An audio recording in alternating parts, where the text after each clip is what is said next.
Good children do not necessarily make good adults. I want to introduce you to the concept of an effective parent, one who is influential on the child's life, able to set boundaries, to correct, to discipline, to love. Effective parents make their children into good adults. As parents, we need to ask ourselves, what is our ultimate goal? If raising a child who gets into college is your ultimate goal, then a taskmaster approach should do the trick. But clearly there is more to parenting than this. We want our kids to be social, well-mannered, academic, knowledgeable, healthy and fit, sincere, grateful, and a multitude of other things. We should ask ourselves, do we want them to be all these things for them or for us? And why do we want them to be all these things? Ultimately, we do not just want good children, we want to raise good adults. We want them to have success in their life, not just as toddlers, tweens, or teenagers, but for the rest of their life. We want them to have fulfilling careers, opportunities, successful relationships, and eventually for them to be great parents, too. Knowing this is our ultimate goal, we need not worry as much about raising good kids. We need to worry about if we are preparing them properly for the future, that is, raising good adults. Children know little about what is ahead of them. They can barely see the logic behind doing their homework. As parents, though, we know a little of what is ahead. Clearly, they will be growing up in an environment much different than the environment we grew up in, one where the biggest worry was violence on computer games and WWF wrestling. The world is different now, and it will be significantly different when our children become adults. So how do we prepare them for a world that we know very little about?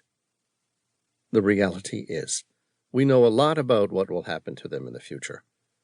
We know that there will be pressure on them, pressure to excel, pressure to fit in, pressure to grow up, pressure to conform, pressure to be wealthy, pressure to be married, and so on. We know that they will need to find a career, one that will support them and their future family. We know that they will have relationships, maybe several, some successful, some painful. We know that they will have great days and really hard days. We know that they will want to give up. We know they will want to keep going. We know a lot, just from our own experience. Our job as parents is about guidance, example, support, not just in their traditionally formative years, but throughout their whole life. Your children will need you to help them navigate through what lies ahead, and you need to be in a position in your child's life to be there. Parenting is not just about raising good kids. Sure, it is a part of it, but it is not all of it. I do not think we should beat around the bush. The truth is, sometimes kids who were considered angels growing up, somewhere along the line, just lose it. They can become recluse. They may experiment with drugs. They may have a string of broken relationships. They may rebel, run away, and it leaves many of us wondering, what went wrong? Too often we look at what happened right before the moment that we think they changed. Was it the new boyfriend? That peer group? The part-time job? Moving to college? And so forth. Yes, those things may well have contributed, but it probably started long before that. We should be searching for when we stopped being an effective influence on that child, when we stopped being an effective parent.